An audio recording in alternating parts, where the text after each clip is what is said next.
I'm afraid that a lot of people see preppers as someone who preps for, well, like Hollywood disaster movies, zombie invasions, nuclear war, meteor strikes, all those kind of huge disasters.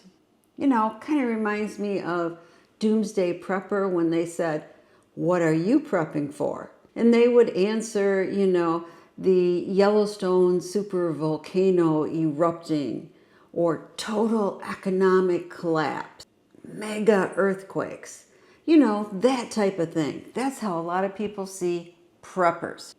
But here's the thing, that kind of prepping actually turns off a lot of people.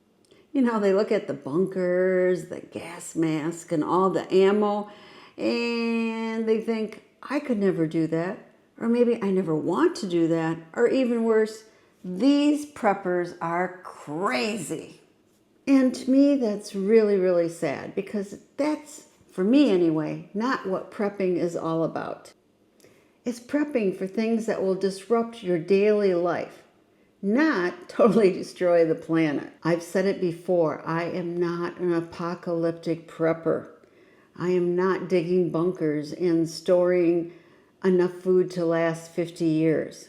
But I believe I am prepping for things that might actually happen, or in my case, actually did happen. Things like a 2-week power outage, or no toilet paper at the grocery store, all those type of things that can really disrupt your regular schedule. These aren't Hollywood disasters, and they usually aren't life-threatening. But these type of events catch people off guard every year. And today, we're going to break down how to prep for these real emergencies that you probably have experienced or maybe will experience.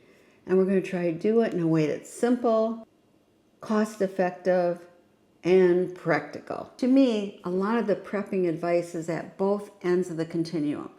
FEMA says 3 days worth of food and supplies. And those doomsday preppers say, well, a lot of preps to last a lot of years. But me, I'm prepping for disruptions I've already seen.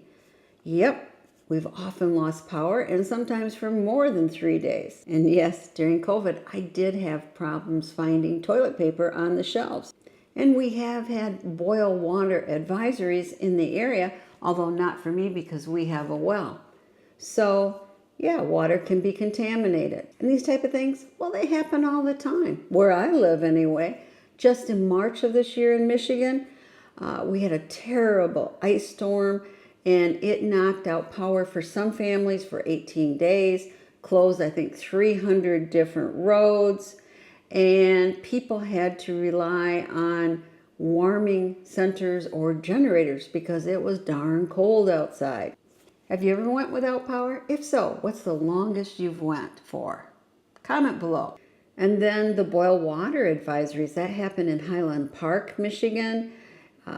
And one lasted for 10 days, and it was the second one, really. They've been having problems, and so everybody had to rely on bottled water for cooking or even brushing your teeth. And in October 2024, everybody was worried about the dock worker strike, right? Out east and on the Gulf Coast.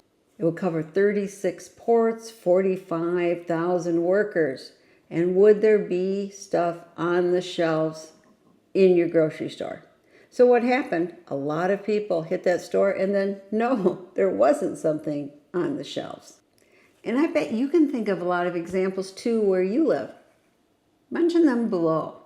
And what did you do? Because if you haven't prepared for events such as this, you're in the scramble mode, right? You're one of those people driving at the last minute to the grocery store trying to get products off the shelves. And that's what, as preppers, we want to avoid. And here's the hard truth. I think if you've listened to the news, you know that FEMA is understaffed and underfunded.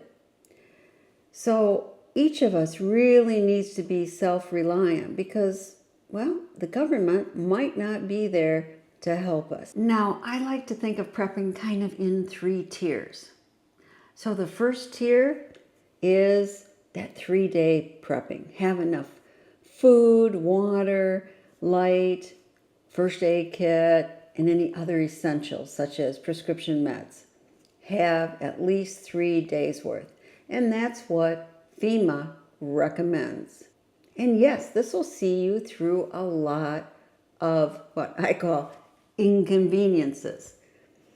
But there may be disasters or inconveniences that last longer than 3 days. That 3-day FEMA recommendation is something just about anybody could prepare for if they took the time. You probably already have a lot of these things in your house.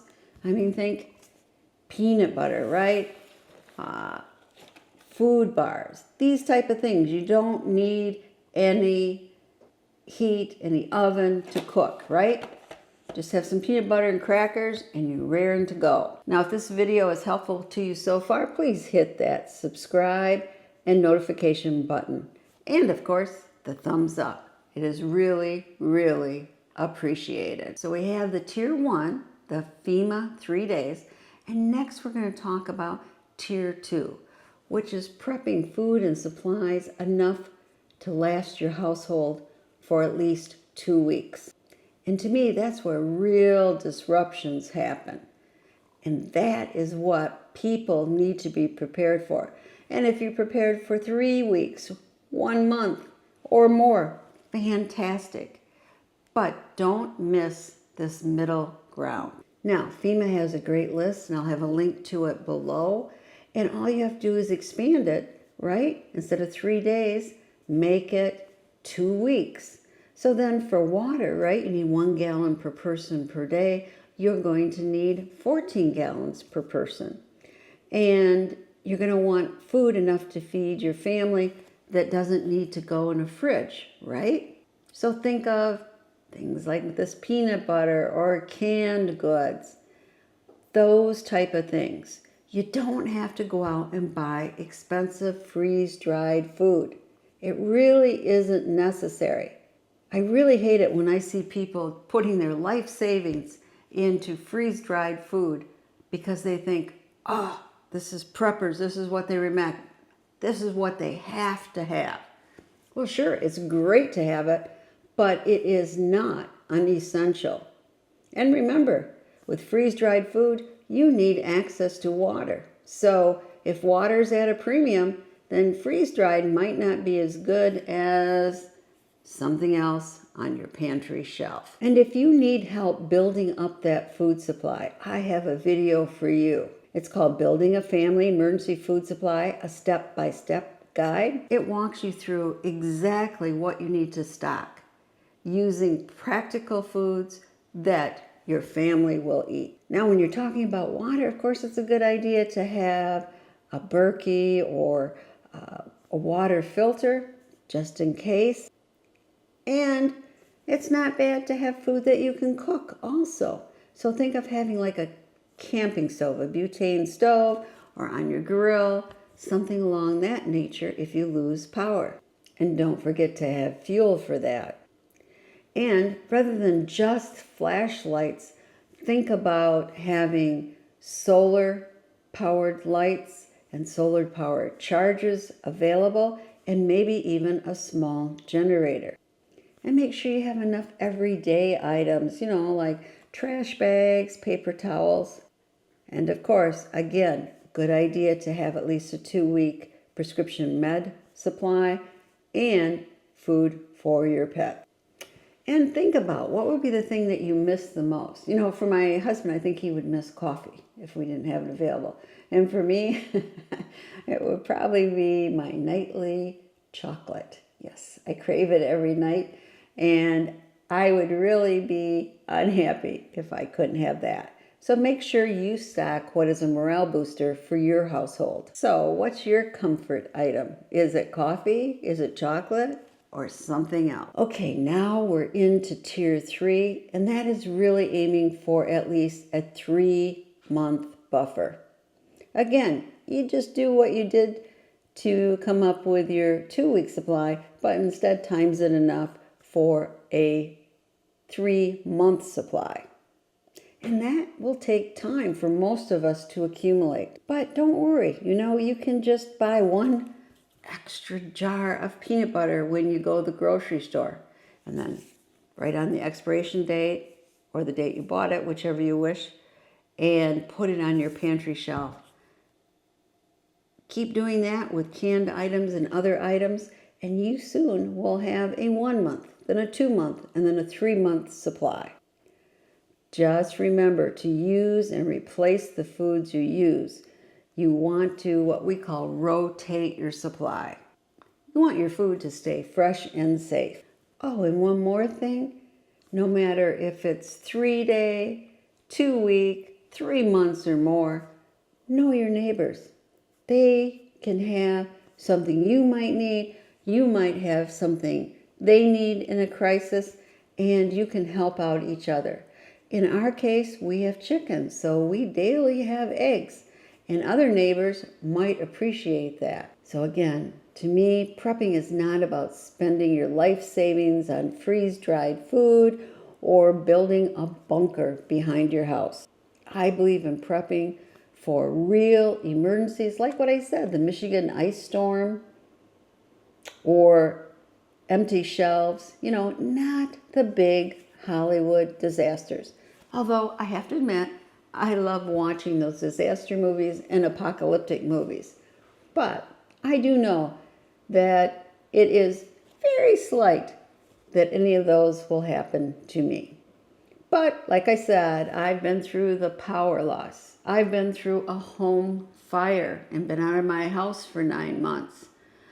Been through a lot of ice storms, winter storms, and other events. So yes, I prep for realistic events. And I think you should too. So I'm not saying don't have 1 year, don't have 3 year, don't have 5 year. If that is what you want to feel safe, go at it. But I'm just saying for most people that seems way out of reach, and instead of inspiring them, it does just the opposite. So if you want some help in building that food supply, watch this video. And remember, always, always share the knowledge. Thank you.